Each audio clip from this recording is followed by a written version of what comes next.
Alright, what's up guys? My name is Zach, and today I am driving a 1995 Autozam Revue. Up front is a 1.3 liter inline 4, and down below is a 4-speed automatic transmission. Now I am super excited to be driving this Autozam Revue for two reasons. First of all, I'm going to be honest with you, I really wanted to do a review, just to say review. So I'm excited to review this Revue. The second reason is the fact that this is from Autozam. Everyone knows the Autozam AZ1, and I reviewed one earlier this year. Those are super cool, they were mini supercars, all of that business. But Autozam was trying to be a budget-oriented company, and so this was supposed to be their main product. And they sold it from 1990 to 1998, and it didn't really go anywhere, and Autozam actually ceased to exist after that. So this is a super unique, super exciting little economy car from the island of Japan.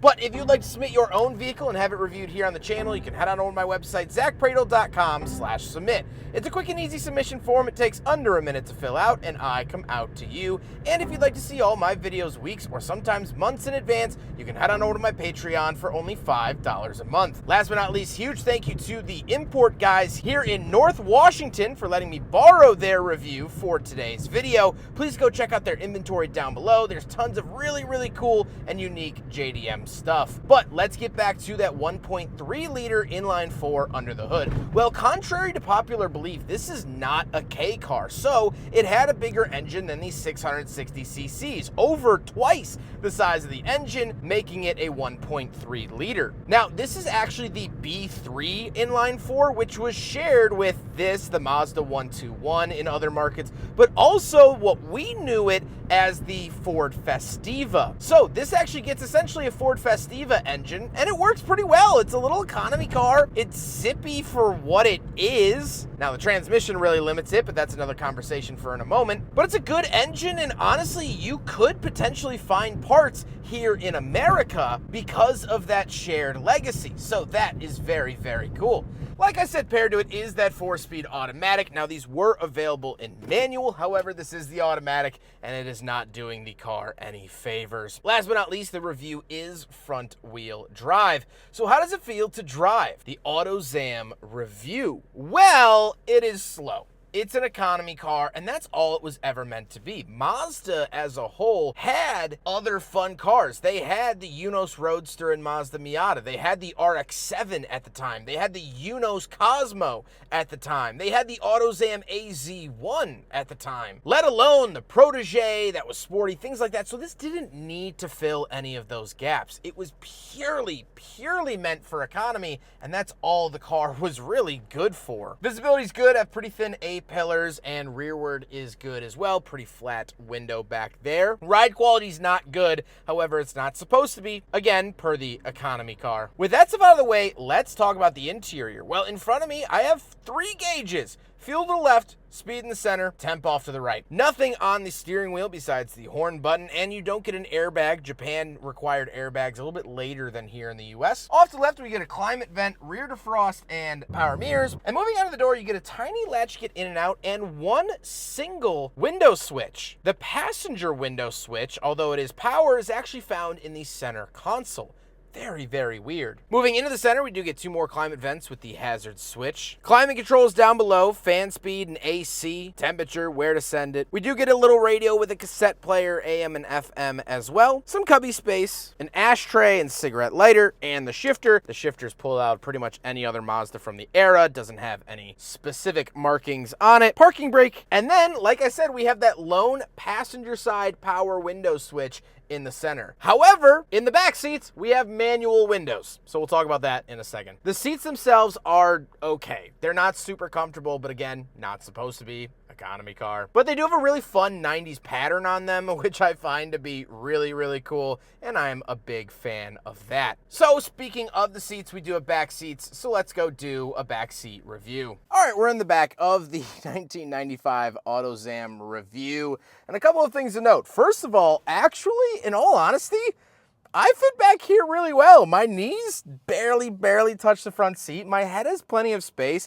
dare I say, this is on par, if not a touch better, than the current 2025 Mazda 3. The interior packaging is just amazing, absolutely wonderful. But as I mentioned, it has manual crank windows for the back. So very, very interesting window situation here in the Revue. But other than that, I get nothing. The back seats do carry on with the same material found up front. And that's it. I fit back here really well, and that's not always easily said. Let's hop into the very back. We'll take a quick look at the trunk and cargo space, and then we'll talk about the looks. All right, around the back of the Autozam Revue, little keyhole here. Pop it up like that, and it's kind of oddly hinged. It goes like up and forward a little bit to kind of account for that really short trunk lid. Once we are back here, nothing special or interesting. It is a lot deeper than I thought and a lot bigger than I thought. Again, the packaging here on the Revue is just awesome.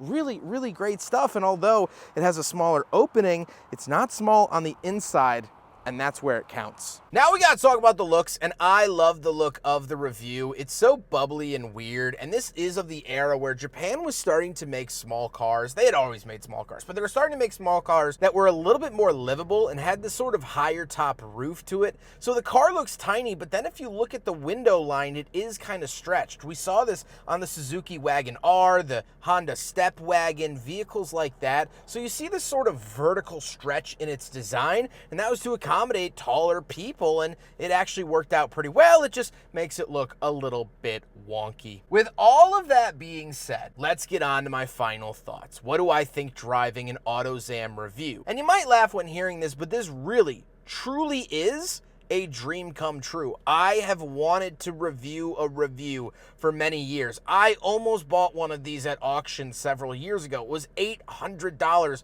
with like 50,000 miles on it. Now I would have had to import and pay the fees and blah, blah, blah, but these were really enticing. It's a Mazda, technically. Autozam was a division of Mazda for a time, just like Unos was their luxury. Autozam was going to be their entry level. It's small, it's compact, it's fun. No one knows what the heck this is, and so that's what excites me. I love seeing that stuff. But this car really is a very simple economy car, and it failed not because of its own issues, because the build quality in here is pretty good. The 1.3 liter was shared with several vehicles. It was pretty reliable. It did the job that it was supposed to do. The issue is that Autozam just never really gained that much traction. Although the Autozam AZ1 was this famous car that a lot of people know about, that wasn't enough to sell cars like this. Sure, people wanted the AZ1, but no one else was really kicking tires in the Autozam showrooms. And because Autozam didn't really have many distinct, if at all, any distinct products, they were mostly rebadged Suzukis, like the Suzuki Carry and Autozam Scrum, people just weren't really that interested. So they sold throughout the 90s, but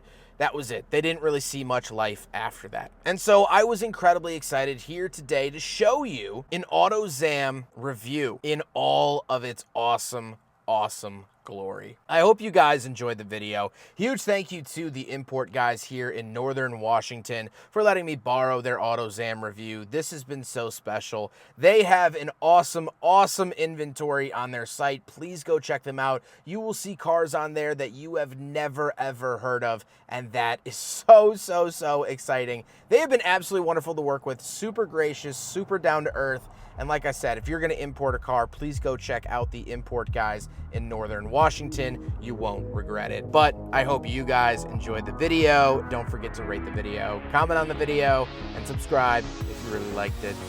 Take care, guys.